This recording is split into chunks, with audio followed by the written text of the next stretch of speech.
Kaixo egunon, ongi etorriak gure asteartetan saiora. Gaur beti bezala elkarrizketekin hasiko gara.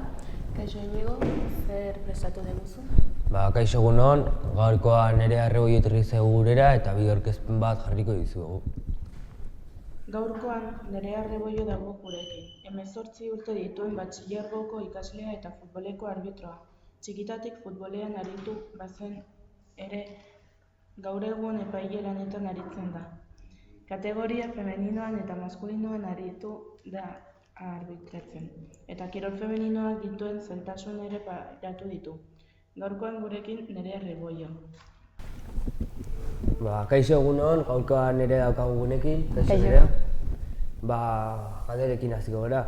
Nola eta noiztik hasi zinen arbitroa izaten? Hasi nintzen duela 3 urte, erabaki hartu nuen batez ere garai horretan futbolan nola, eta betidanik ikusi ditu eta jakin mina pisatzen aitarekin egiten ondoren esan zean, nahi bazu sartu, eta izena emate dituzu, eta kriston fila zegoela esan zidaten, baina azkenen emakume izateagatik nahi zuten emakumeen arbitroak bultzatu, eta hori dela, eta neskei bultzatu zitzaigun, eta sartu ginen lehenengo taldean. Zure familian izan dago, izan da beste arbitroaren bat? Ez dago nire familian, ez futbolin iten zuen pertsonarik, ez arbitro izan da. Ezagutzen ez zaituztenentzat, zein izan da zure ibilbidea? Zein kategorietan egiten duzu epaile lana? Esan dudan bezala, duela 3 urte hasi nintzen, lehenengo urtean, sartu nintzen urtarrian, eta lehenengo hilabete izan zen klaseak, eta gero jarraian sartzen zea arbitro aspirante bezala, eta dia infantilak, partido oso lasaiak, eta gero aztetzeanen probak ite dituzu, pasatzen dituzu, eta orduan zea arbitro primera regional. Eta orain kategoria horretan nago, baina partidutan arbitratzen dut nesken mailan gorena, dela Liga Baska, eta gero horrengo maila da bigarren dibizioa. Ezagutzen azenuen epaile lanetan aritutako beste neskaren bat? Asko aldira epaile emakumea? Neskak ez nahituen ezagutzen, mutilak bai, lasarteko pare batzuk ezagutzen ditun, baina neskak ez. Eta, orain gehiago geha, esan dudan bezala, nire taldearekin pila bat neska sartu zian, eta orain 20 bat neska egongo geha. Nola ikusten duzu emakumea eta kirolaren harremana? Berdintasunetik gertu dago gaude? Berdintasunetik gertu esatea asko iruditzen zait, porque ez dut uste inoiz berdintasuna lortuko danik, o behintzat oso urrutik ikusten dut. Mutilen futbola interes asko pizten dut, eta neskena ez dut uste horrelako interesa piztuko denik, baina orain asteburu honetan Real Athletic jolastuko da, eta bultzatzen ari da nesken futbola, baina jakin mina hori pizteko ez da bakarrik taldeak, gizarte osoa bultzatu behar da nesken aldera. Telebistan askotan ikusi dugu epailearen aurkako hitzak esaten dituzten taldeak eta bestalde. Duela gutxi ikusi dugu nola futbol femeninioko partidu batean jokalarien aurkako hitz matxistak egon diren.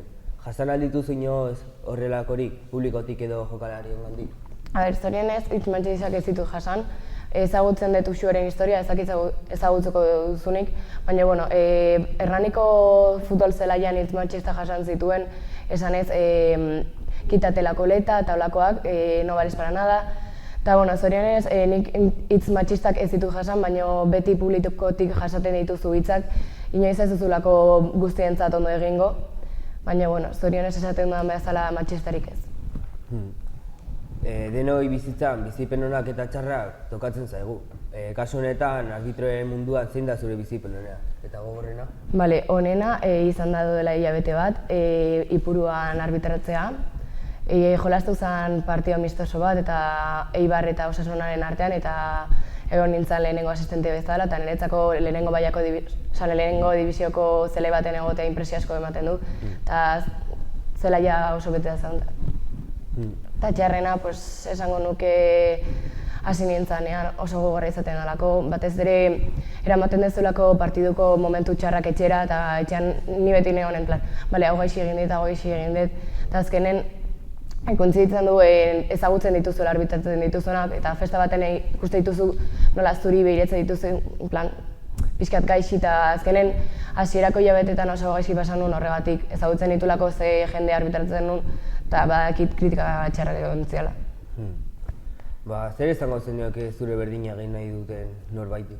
Gogoak jartzeko eta aurrera egiteko beti, batez ere esan dudanagatik, hasierako hilabeteak oso gogorrak egiten dira.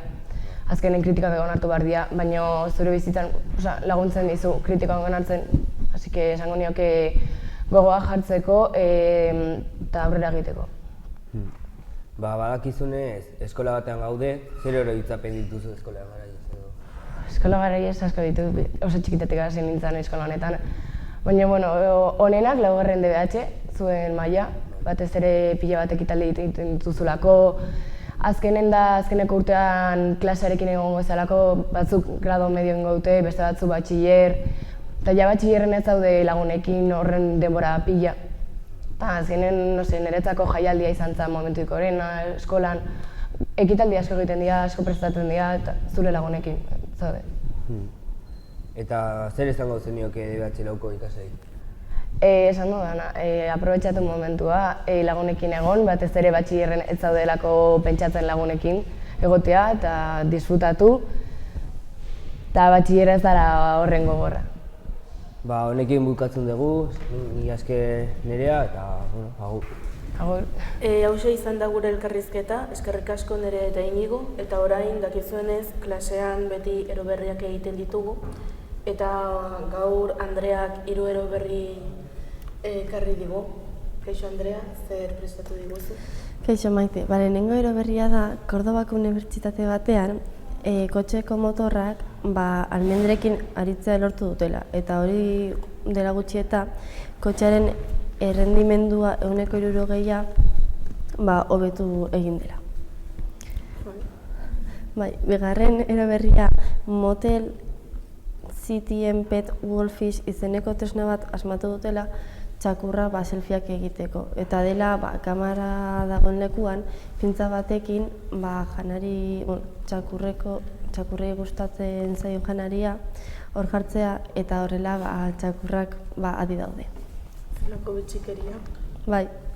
Eta 3. eroberria arten 15 urtez lanean aritu ondoren Robert Opportunity robota itzali egin dela eta NASAn bidalitako robot honela espero zela baino askoz ere gehiago iraunduela. Izan ere, 95 egunez egon behar izan zuela eta 15 urte egon da. Gauza asko jakingo dituzte. Bai.